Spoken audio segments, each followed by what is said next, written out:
Good evening, ladies and gentlemen, and welcome to this evening's webinar entitled Domestic Violence Against Men. It is our hope this evening that the discussion would bring a great sense of healing, renewed strength, courage, and love for oneself. It is also our hope that even though the focus is on men, that there is some sense of hope for the perpetrators as well, that they themselves can find healing and they themselves can find peace among their broken pieces.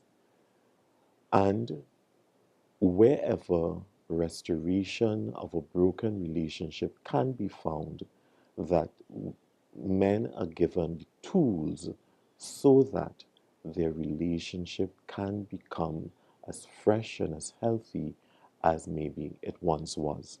So, as usual, we are streaming live from our headquarters, our studio, as we like to call it, situated at number 40 Fifth Street in Woodbrook, Port of Spain, Trinidad and Tobago. And as is customary, we always like to invite the Holy Trinity in our midst. So, right now, we are going to go and invite the Holy Spirit to be with us and to guide us. So, we will say the Synod's Prayer. We stand before you, Holy Spirit, as we gather in your name, with you alone to guide us. Make yourself at home in our hearts. Teach us the way we must go and how we are to pursue it. We are weak and sinful. Do not let us promote discord.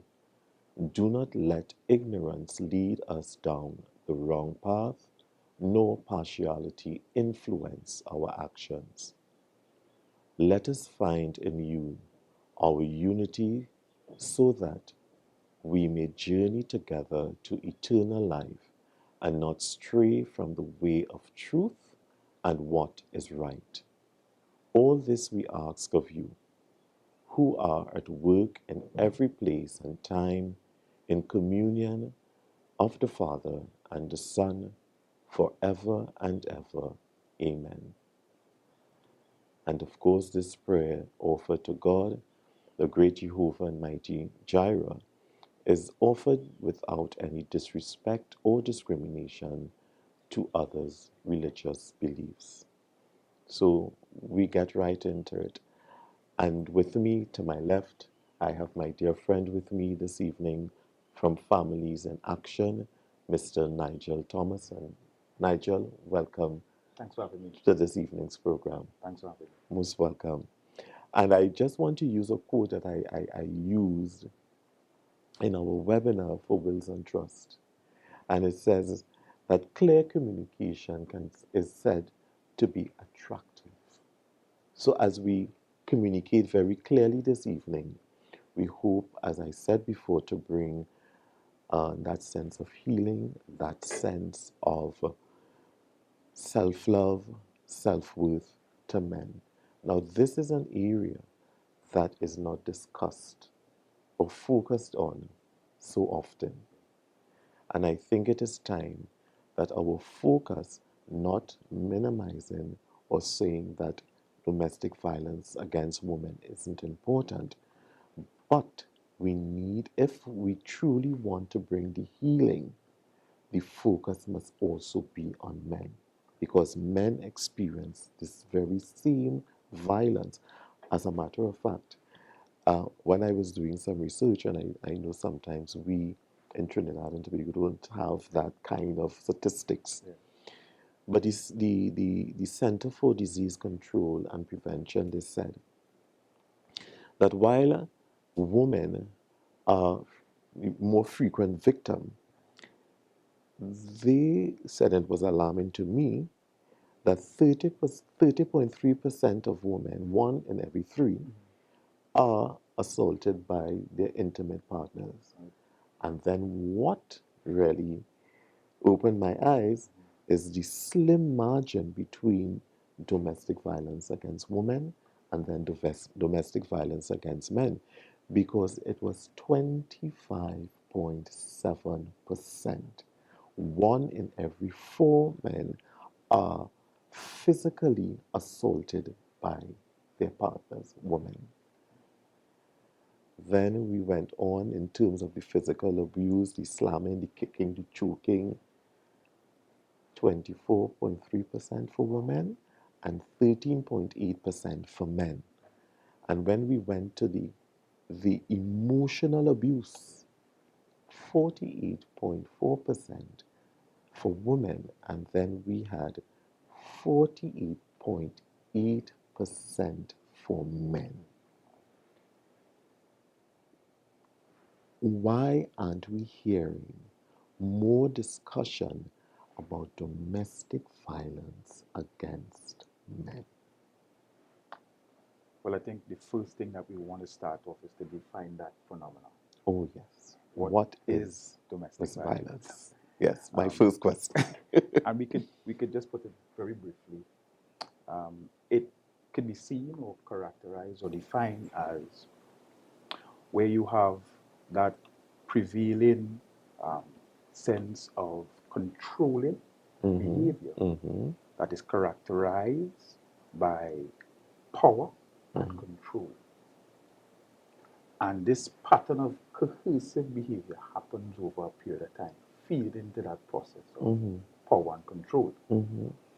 It is characterized physically, psychologically, emotionally, as you just rightly said, sexually.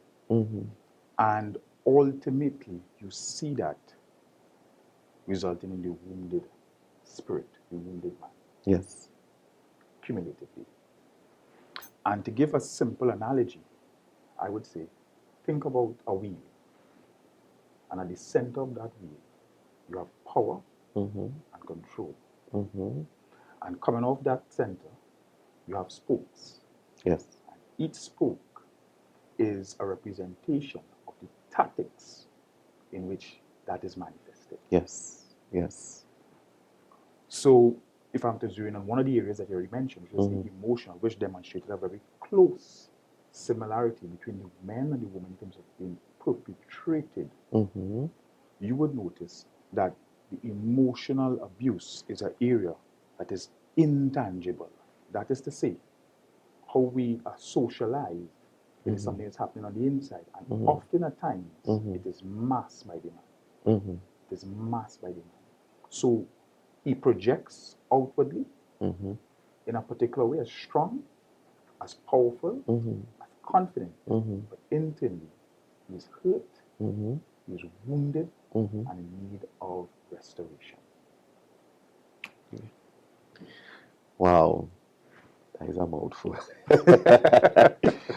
But, well, you answer my second question there one time. I was going to say, what are the different types of abuse or control tactics that one would use in terms?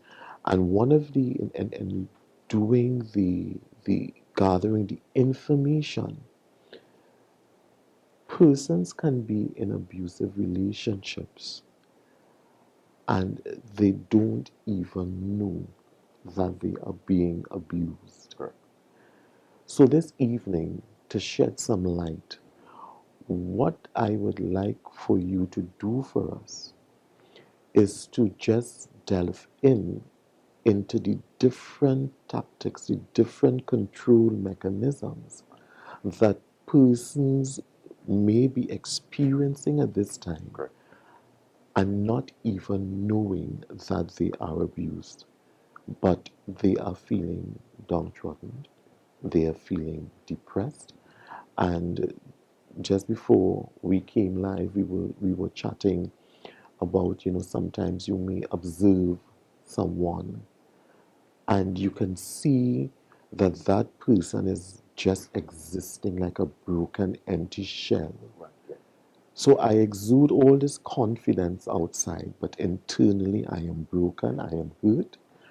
I could even be in a state of depression, and even to the point where I am suicidal. Correct.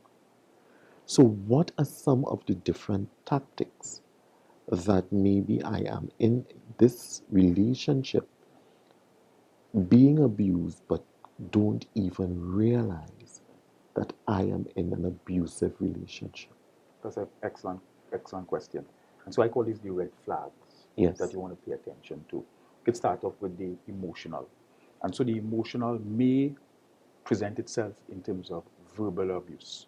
So you will hear, you're a waste of time, you're no good, you're just like your father, or you will amount to nothing. These are things that are designed to emotionally make you feel worthless. You might find yourself in a situation where the person may say things that would encourage you to be away from friends, away from family. Yes. Yes. So they take certain steps to say, why you always run into your mother? Why you always run into your family? All as countermeasures to keep you away from getting that social support system. These are things to be mindful of because they are subtle. You may even hear times where the person may attack your self-esteem.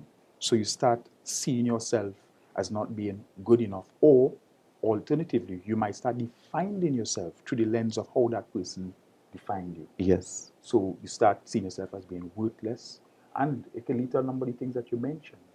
Low self-esteem. You can find yourself moving in from that to clinical depression. You might find yourself using maladaptive techniques to cope. Yes. So you start using substances that are not good for you, Yes. abuse of alcohol, all these sorts of things can then come to the fore.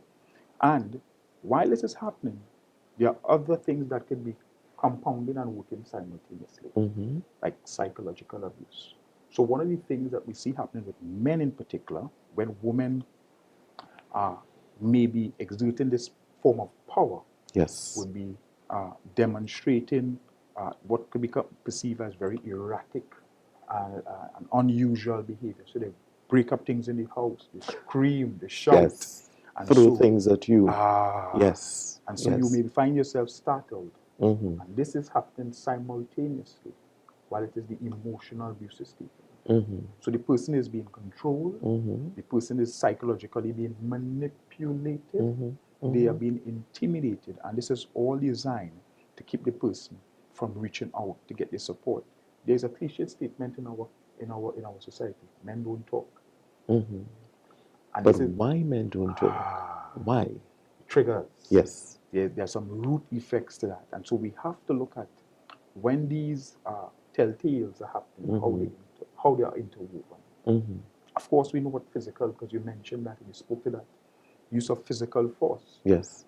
We were talking off camera. We were talking about this recent situation where we saw a case that was going on social media where a gentleman seemed to be in a relationship entanglement. Yes. And one of his partner held him there, and he was being physically attacked. Yes. And people were like, he's a big man. Why is he being allowing himself to be like that? And these are just some of the things that happen that often at times go underreported. And it's only because we have the advent of technology Yes. we're able to catch it in real time. Yes. One of the last ones that I would quickly touch on, and this is an extremely powerful tool we use, is sexual abuse. Holding intimacy as a means of exerting power and control. Yes. So often at times, the person may be told, well, the reason I'm not ready right now is that I want to preserve myself. Yes. I want us to take time for ourselves and that sort of thing.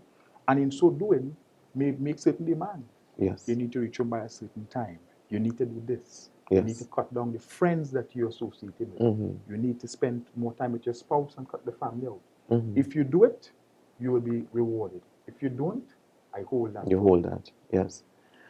And I'm glad you brought up the sexual aspect of it, because one of the things that I saw as well is that, well, I would just say, I remember talking to a dear friend of mine, and I said, in domestic violence, that sometimes the men, they are raped.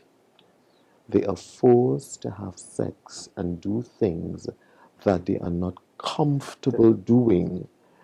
And So, and one of the things we must realize as well is that there are persons who just exist in their relationships. Correct. So, as a man, I'm still helping in the household. I am still giving my allowances to you. I am still painting the house for Christmas and giving the flowers and all of that. But that has become so routine that it is not really any more part, or there's no feeling behind it. Correct. So here I am as a man, not wanting to have sex with you anymore because I have lost my desire for you because you of your abuse towards me in whatever form. And whether it's holding finances off, whether it is holding my property, taking my phone away from me, so that I can't have any contact or whatever. You're monitoring me and my partners. But that sexual element of it plays a very important role as well as being an abusee. And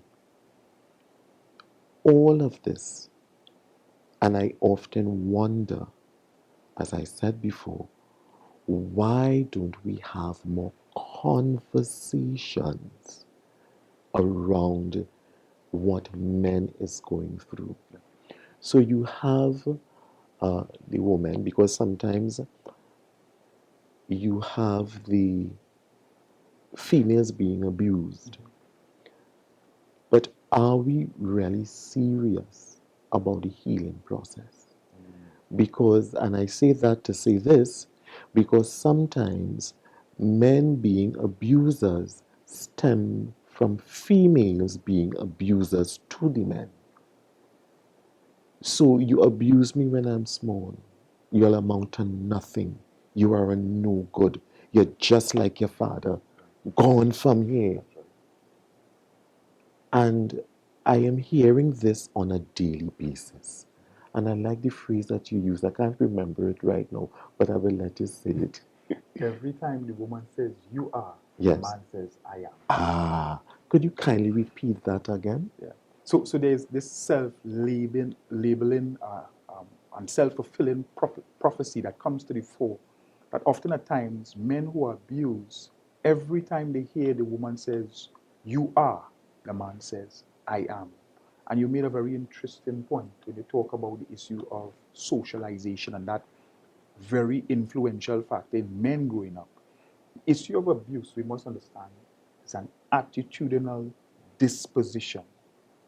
It is grounded in cognition, it's grounded in emotion, and it's grounded in behavior. I'll give you a very simple example. In the cognitions, it speaks to our stereotypes, Yes. how we perceive the world, and sometimes how we perceive that world then goes over to our emotion. Yes. That eventually plays out itself prejudicial.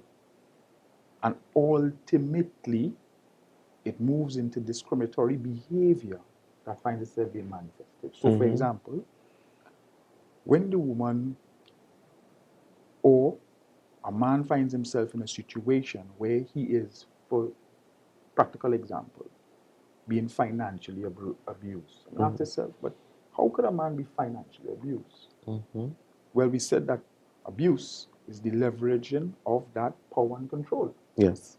So if the woman is the main breadwinner in the house, and the man probably maybe a seasonal worker in terms of sometimes work is in, sometimes work is down, and she decides, listen, this is what we're doing. Man say, well, I think we can go another way. She leverages that power in terms of, I am the person who's bringing in the finances, and I say what we do. Then the man finds himself in a situation where he may think Yes. that this is how it's supposed to be, that the person who is bringing in the income is the person who dictates the direction of the household. So first, there is a perception or there is a belief that this is how the world operates. When that person is socialized into that situation, oftentimes you see young men growing up like that. They grow up in a single parent home. The mother is the main breadwinner. She's the person who is dictating the pace. Yes, what can and can't what be can done. and cannot be done. Yes. Goes into a relationship. His feelings towards that woman is driven by what he has been trained, his world perspective, and view it. Yes. And then now, you find out in those situations, women are also socializing that way. Young girls Oh coming up. yes. Oh yes. Oh yes. I'm a single parent, independent woman. Yes. So the young girl is growing up with the belief that this is how the household operates, that it's the power is driven by who has the financial power. So a man or a young boy, as the case may be, they grow up finding that their belief system is driven based on the cognitions. Their feelings towards the situation is prejudicial because that is how they were taught to be. Yes. So the actions are ultimately driven in one skewed direction. And that in itself is really so unfortunate. And that is why we keep finding ourselves in a spiral. Because there is no, and as I said, that the females are socialized in that manner. And I hope that we can have some real talk this evening. Because when you mention that, the first thing that came to mind is how a young lady is schooled by her mother or schooled by her father that this is what the man is supposed to do for you, right? You as a woman, you manipulate, you cheat, and you steal from your husband to keep him under. And that is abuse. Stealing from your husband is also an abusive tactic. So when persons are growing up in such a manner, and then after that now you go into relationship. So the women have their own perspective, the men have his, and then now it's the meeting of the two. So I am in an abusive relationship. I don't know, and sometimes you may ask the question, so why he don't leave she? I once heard and was told by a friend many years ago that in the heart of Chaguanas, this woman made her husband strip, take off the clothes I buy for you, take off all. And here's a grown man in Chaguanas stripping himself. Well, it's a good thing the boxers was what he bought for himself. Because he would have been without any. Any at all. Why would someone remain in a relationship like that? And it is very easy for us on the outside to ask, well, why he leave she? Every morning is licks. Every evening is licks. There seems to be no peace in that household. Nigel, why? Why would I remain? Well, there are a couple of things we want to be able to pay attention to, and you started the first one, which is sometimes the presence of ignorance, not even knowing the red flags, and to know that you are in a situation that is domestic violence.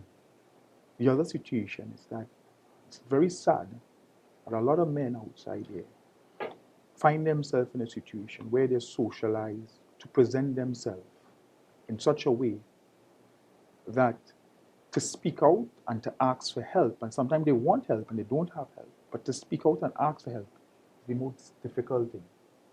You can find yourself being ostracized. You can find yourself being ridiculed. You can find yourself being the laughing stock of the community. Yes. When it is you reach out for support. And so often at times, when you look at how men respond to what it means to be a man, and that men are supposed to reach out and get support, they do the opposite and recoil because they societal narrative of what a man's supposed to look like and what a man's supposed to do is not consistent with what it means to be human. How it is we express our emotions. And I like that, and I want you to repeat that. It is not consistent with how we are supposed to be human. So whether I am a male or a female, That's right. I have emotions, I have feelings. And this is why sometimes and I am sure the statistics that I quoted earlier, I am sure it is much higher than that. Correct. Because of the stereotyping, Correct. because of the labeling. But a big man like you and that little woman beating you, boy. So we need to understand and to really bring it to the fore more and more and more that as a man, it is okay to be sad. And it is okay to express your emotions. And it is okay to express your emotions. It is okay to say, today I feel hurt. Today I feel sad. Today I feel as though I can run away. Or because of my situation, my abusive situation that I have been in for so many years, today I feel suicidal, as though I can end it all.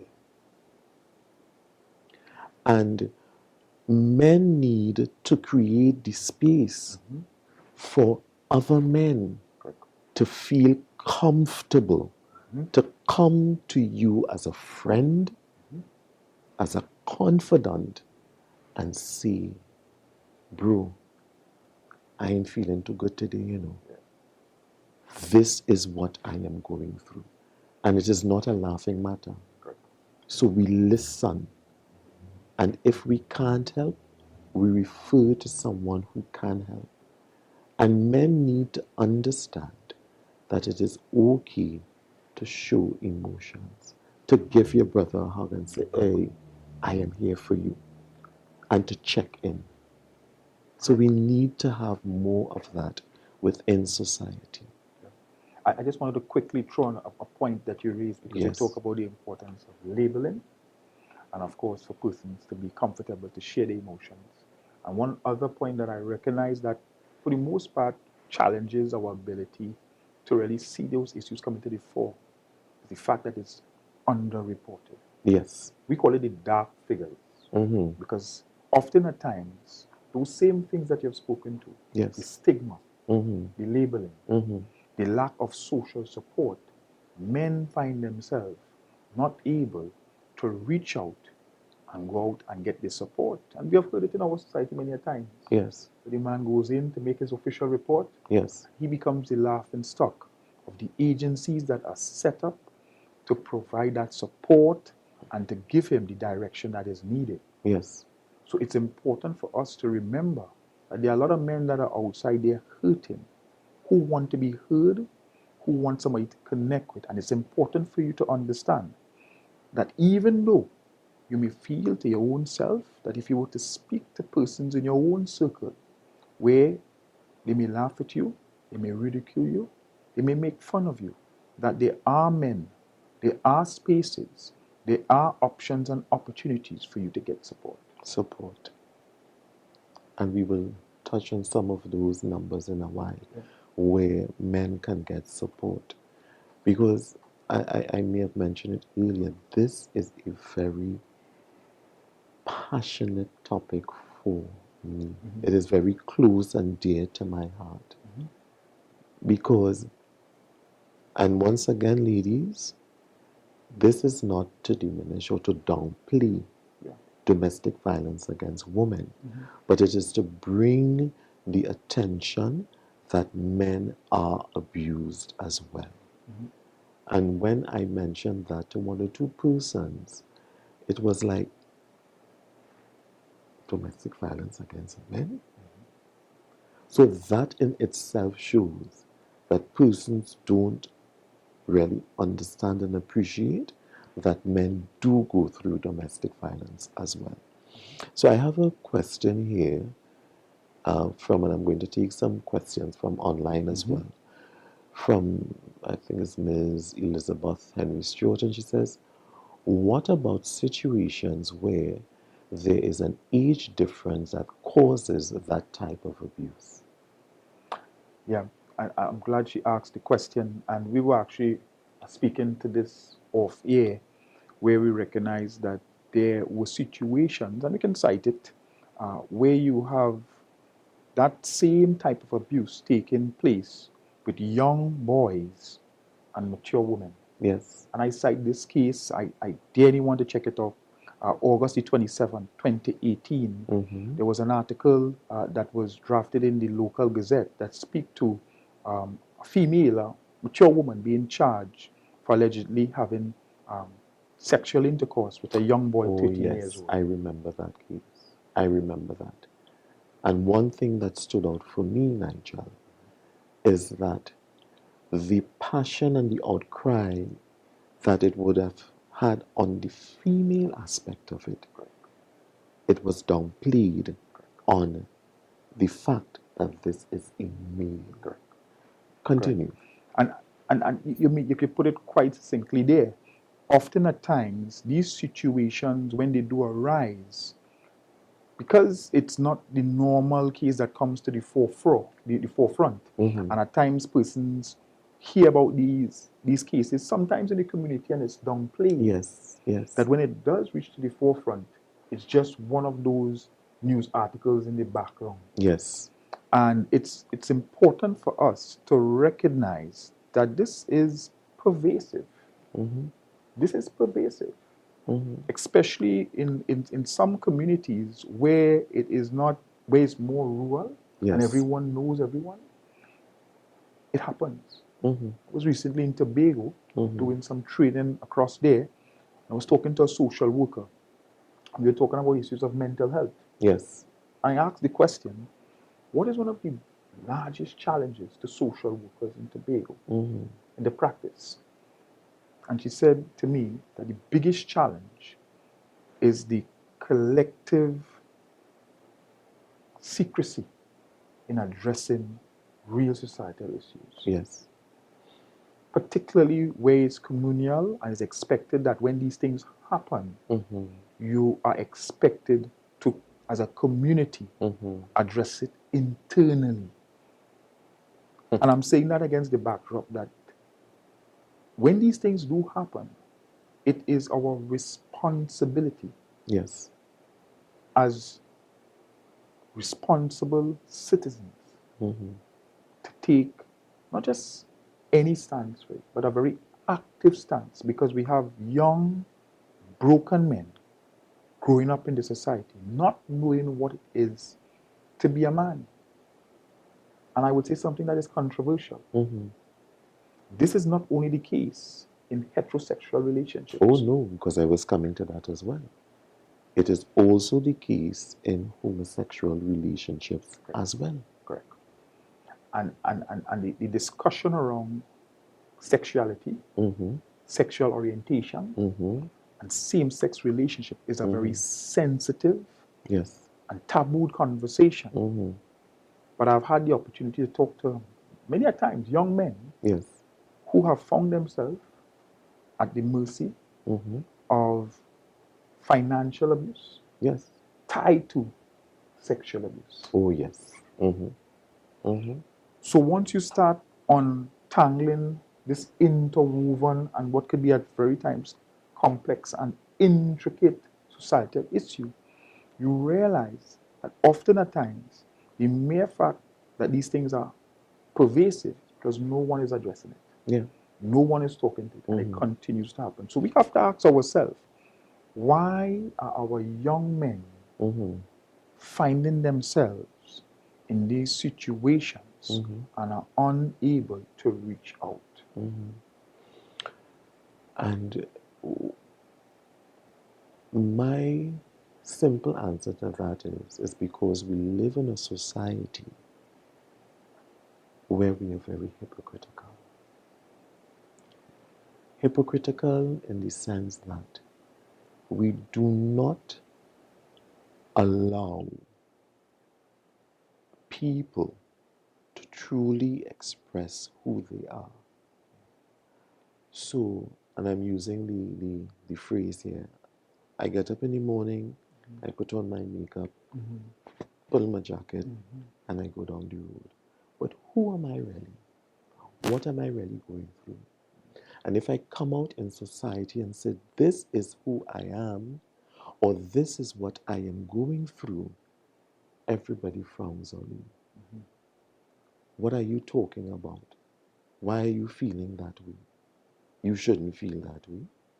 And the same women who are abusive towards men and pulling them down are the same women who expect you to act like a man. Yeah. But you are telling me that I am not. So you abuse me, you rape me, you make me do things that I don't want to do, and then you criticize me and ridicule me for my performance. Identity confusion. Yes. The man is not able to clearly define himself and his role as a man. Yeah. So I just want to switch back. I hope that answers your question, Ms. Henry Stewart. And we just took our eyes off of this and look how many questions there are. Mr. Patterson, you said I have two questions. When would the reporting institution show dignity and respect to persons who are reporting domestic violence? And I find that this is a very, very good question, a very pertinent question. When would reporting institution show dignity and respect to persons who are reporting domestic violence? And not just persons, but I want to keep the focus on men. Correct. Whether you are in a heterosexual or you are in a homosexual, same sex, Right? yes, same sex relationship, the abuse is the same. Correct. So you're abusing me by spirit. I have feelings, regardless to whether you frowned on same-sex marriages or same-sex relationship.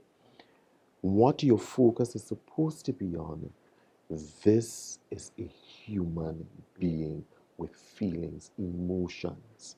And how do we deal with that? What escape does these men have? Women have safe houses. They can be placed and given opportunities to stay over. I like that question as well. Is it a question or is it really a statement of fact? Yes.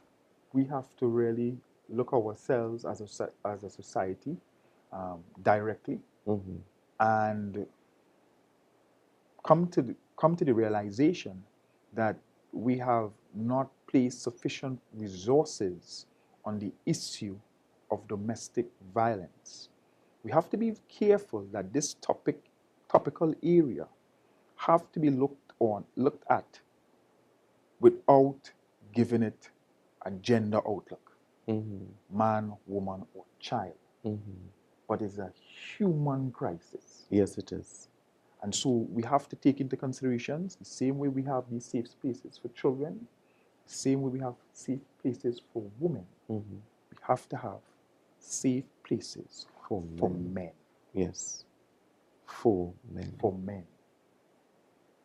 And if we commit resources to that, the question rightfully asked by one of our viewers, then we'll put the society in a place to start to look at domestic violence for what it is. Yes. Hopefully, more men will feel comfortable enough to come to the fore because they feel that there's a space for them to be supported. Yes. For their challenges and issues to be addressed. And of course, ultimately, so that they could go through that process of restoration and healing. And that is what is important. So we are giving the tools. And just to let people know, if I did not mention it on the onset, that this is just part one of domestic violence against men. I'm going to read this very quickly before we go to a break. I have been following the Johnny Depp and Amber Heard case where Johnny Depp is testifying against his ex-wife as his abuser. At one point within the recorded conversation, she made the comment of tell them I am a man that is being abused by a woman, which to me imply that because he is a man, he will not be taken seriously as a victim. And that is so true. So the question is, my question is, what advice do you have for men who are victims in abusive situation and are feeling emasculated to the point where they are ridiculed to outreach, reluctant, sorry, to outreach? Then there is an incumbent responsibility for men, responsible men who are aware of what is taking place in the society, to reach out, to support, and to connect with those men who feel hurt, marginalized, and alone. We have a responsibility. I'll tell you something. Often at times, most of the times, when you look at the advocates that are there reaching out to treat with men, often at times, it's not men. Yes. It's women. Yes. And it's an agency. Yes. Often characterized and staffed by women. Yes. So we need an army of men. Yes. Men who understand and who can support men who are struggling, to help them to feel supported, to connect them with the resources. Again, that would require men, because often at times, even when men go to access professional support, counseling, and that sort of thing, they find it difficult because they say, you know what, the person cannot identify with what it is I'm going. They don't mean that the professional in any way is being biased or not an expert of their practice, but they often at times want another man who they can identify with. Yeah. That's why a lot of young men who are growing up, who don't have a father figure in the household, often at times find themselves yearning for that father figure elsewhere. Yes. And this is no different when it comes to abuse and domestic violence. So when they are struggling and they need that support, men have to make themselves available. Yes. Not to trivialize. No, genuinely available. Genuinely available. Yes. To listen empathetically. To listen actively. And where possible, to do the referral that you speak to. Because sometimes they may not have all the resources, but they may be in a position to allow that person to feel comfortable enough to come out. And of course, through that, get his support. Yeah. And as we spoke about referral, let's share some numbers Definitely with our audience. And we have the National Domestic Violence Hotline, 800-SAVE, that's 800-7283. We have the Police Emergency, 999-555, or 800-TIPS, that's 800-8477. We have Families in Action, and that's 628-2333. And of course, we have the online reporting, ttps.gov.tt. And of course, I want to give some kudos to Ms. Claire Guy Allen, who is also very passionate about domestic violence, and especially domestic violence against men as well. And she would have provided me with these numbers as well, along with yourself. And in part 2, I am putting it out there as well, that I would love to have her on the program as well, so the three of us can have another dynamic webinar in terms of domestic violence against men. Because from what I understand, she is doing a lot of great work in the TTPS as well. in terms of domestic abuse. So we are going to go for a quick break, people. Thank you for your time, and we will be right back.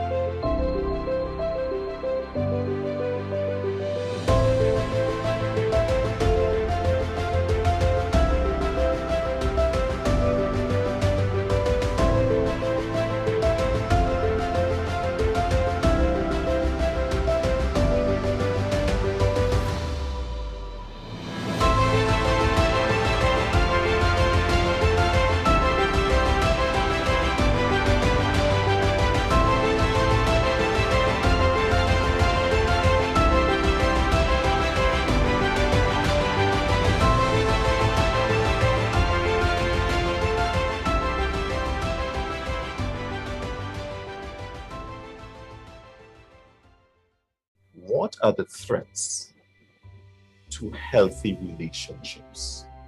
The nature of a relationship is to be equitable.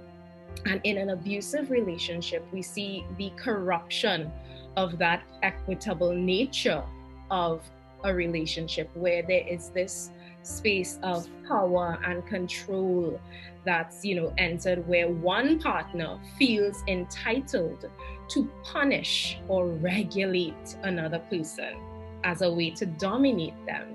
So there is a pattern of violence when a partner becomes defensive, or when they stonewall, meaning that they just shut down. There's no communication happening. So all of these things can interplay and really erode the quality of the relationship.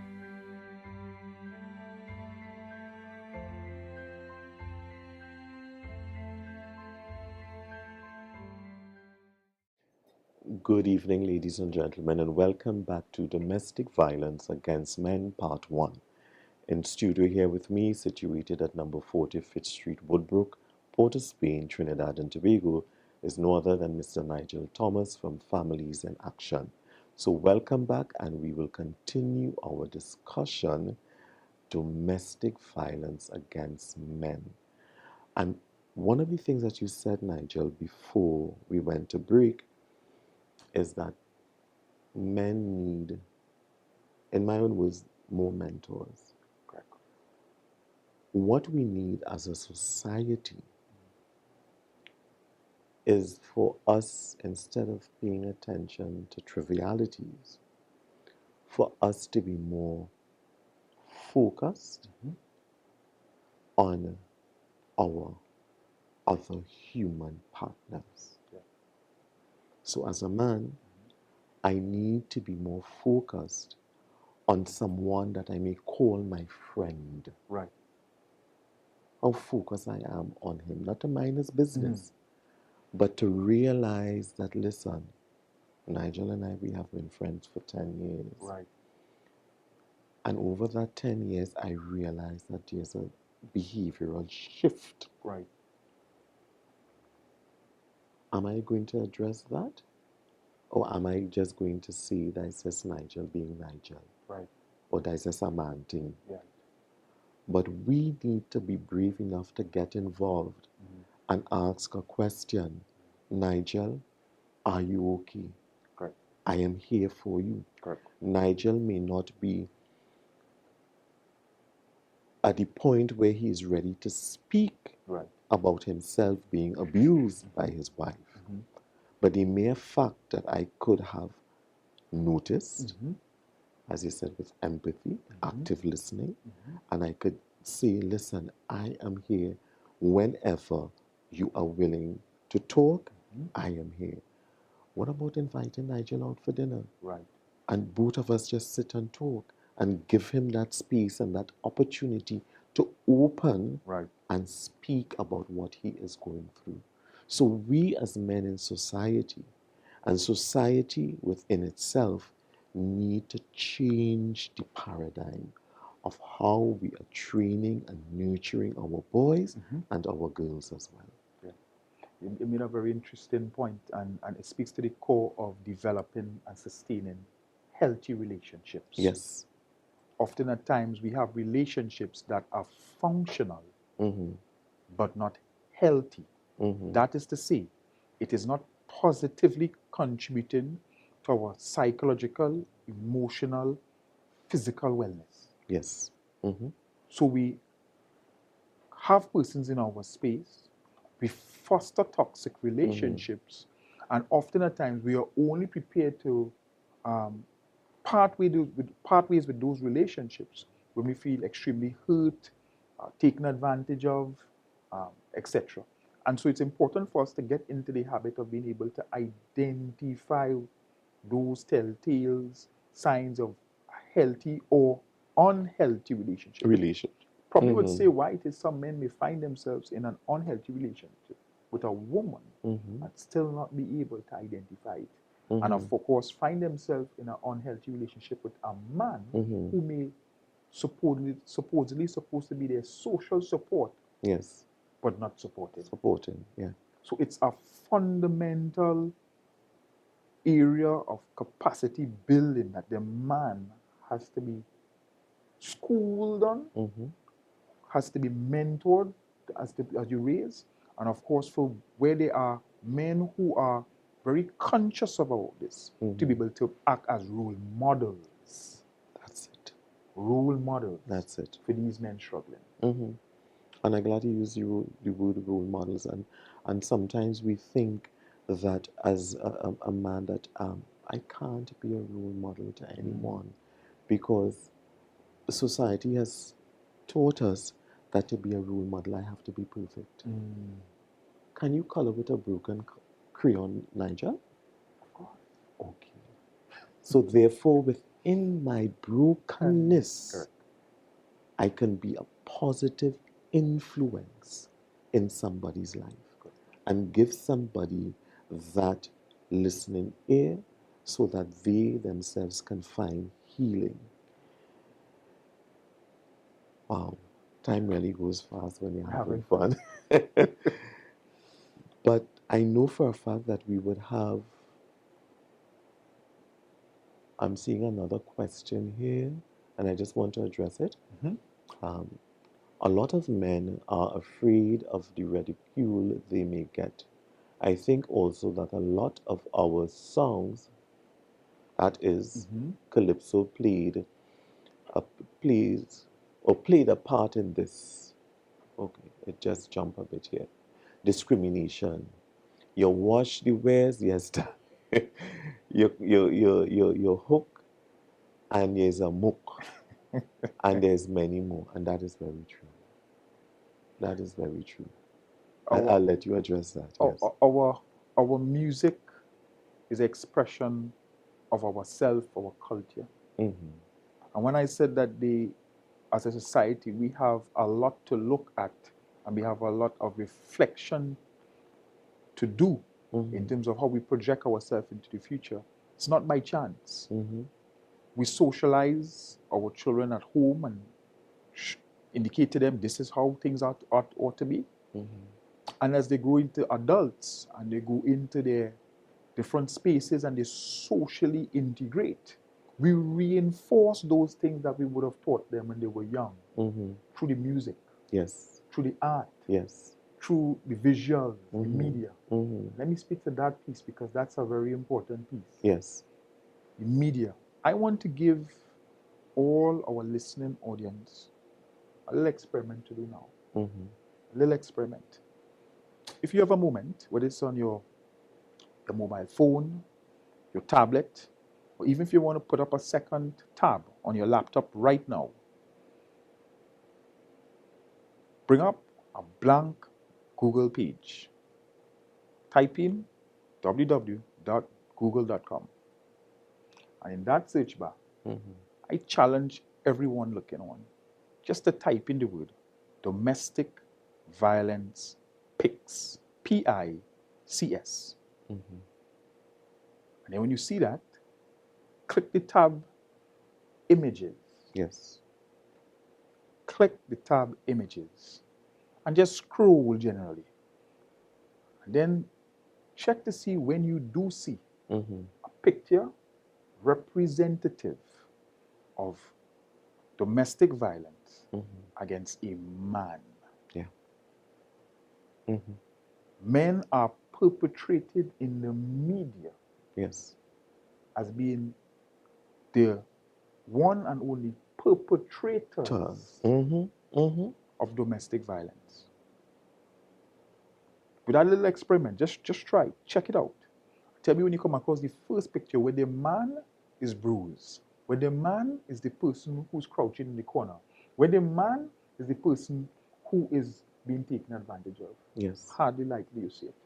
And as you made mention of that, going up in the east, on your left-hand side after you pass the roundabout there is a big display of an ad. Right. And there's this woman covering her mouth and she's battered and bruised. I would like to see not necessarily a picture of a man covering his mouth, but it can be, but showing him battered and bruised. If we truly desire to address the ills in society, and that comes from top to bottom, we must be brave enough to have a serious discussion around it. We must be brave enough to say that men are broken, men go through domestic violence just as women, and sometimes even more than they go through. And we must be brave enough also to see that sometimes the men who turn perpetrators themselves, it was nurtured by women. Very powerful. We must be brave enough to say that. Because why? You are nothing. You're just like your father. And so when I'm hearing that, let me hear self-proclaimed prophecy, where the woman said, you are the man says I am. I am. But yet for all you still expect me to function as a man. And what really is a man?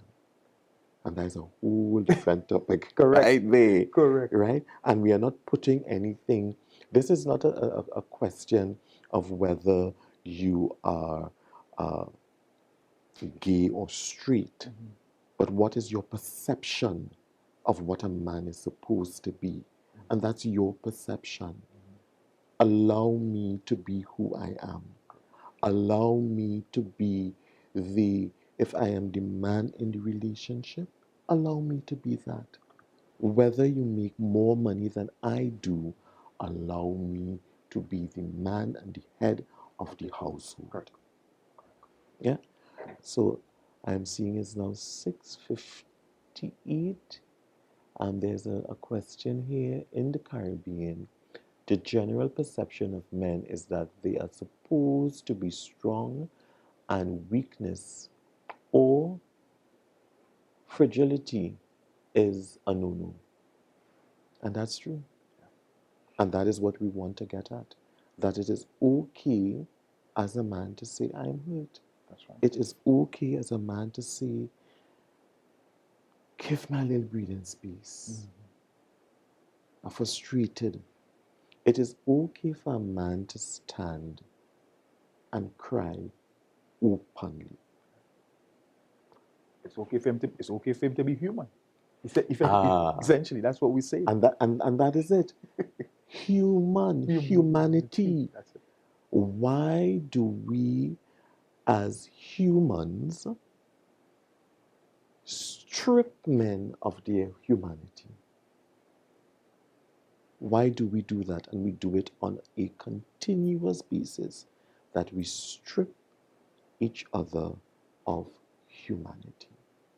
And you still expect me to function as a man, or function as though nothing is happening, nothing is wrong.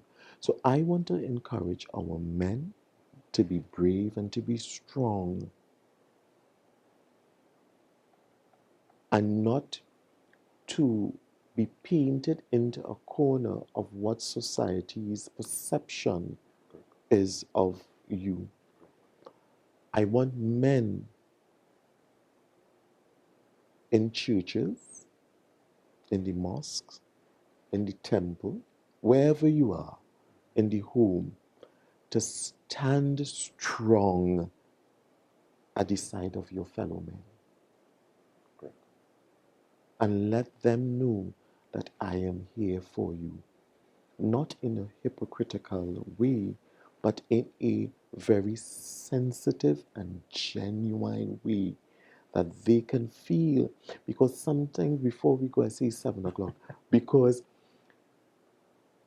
sometimes when I hear people commit suicide, I become very sad because I find that it is so final.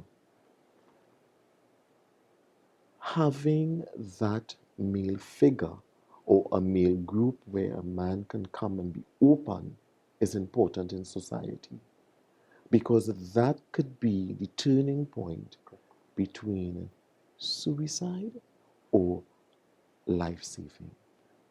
I'll leave the final words with you, Nigel. Thanks. I just want to let all the men know that this evening provides an opportunity not just to allow yourself to be educated and to share, but also to encourage other men who may be out there, who may be hurting, to know that guess what? There is a space, there is a conversation, and there is a forum for you to be part and to start that process of healing if you're hurting outside there. Thank you so much. Thank you. Ladies and gentlemen, we have come to the end of part 1 of domestic violence against men. Let us watch the words that we speak to ourselves. Let us watch the words that we speak into the lives of our menfolk. Let those words be uplifting, motivating, encouraging, and restorative words. The Bible is very clear that death and life are in the power of the tongue. Let us choose life for our men. Good evening, good night, and thank you for being a part of our Part 1 discussion, Domestic Violence Against Men. Invite more people to come for Part 2. Good night.